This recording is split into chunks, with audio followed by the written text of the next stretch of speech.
What is up, YouTube? Welcome back to the channel, everybody. Thank you for tuning in on today's video. We have the daily sitting behind us, and if you haven't figured it out already, we are installing a exhaust system on the daily.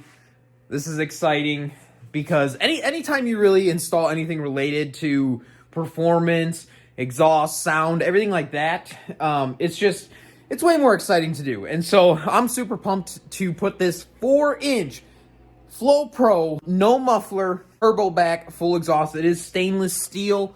Flo-Pro's got some really good clamps that come with it. And yeah, it's going to be an awesome setup for this truck. Didn't really want to go with the 5-inch. Kind of got a good deal on this 4-inch, so it is what it is. But yeah, it's going to sound killer, and I'm super excited. So let's go through this kit real quick.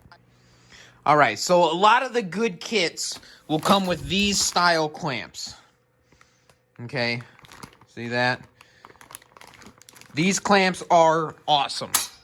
Very good clamps. The rest of those right there are just more for hangers. They're not really meant for the clamps. This part here, so it is a 2-piece downpipe, which is a good thing. That is a plus. And then the other thing that I thought was kind of cool was, look at this pipe. So this is the one that goes up over the axle and then out the back. That is all one piece. A lot of kits come and they're about, this would be a 2-piece, and then you'd have the muffler in front of it, which would be the 3rd piece. So to have that all one piece, I definitely like that. It's going to be a lot cleaner. So real quick, we'll talk about this old girl. The factory exhaust, as you can see, it is not there. So we've already completely removed the factory exhaust. We have some of our hangers that we're going to need, or some of our rubber hangers. If you can't remove your factory exhaust, you probably shouldn't do this. Have a professional do it.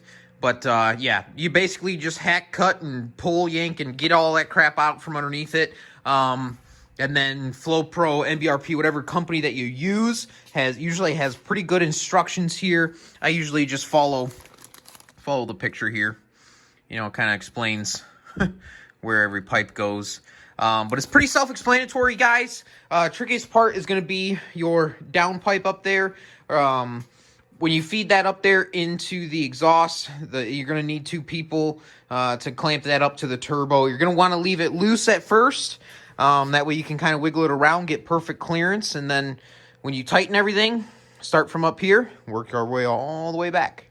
So yeah, we're gonna start busting this thing out, and I'm excited. Can't wait to hear what this thing's gonna sound like. Let's do it.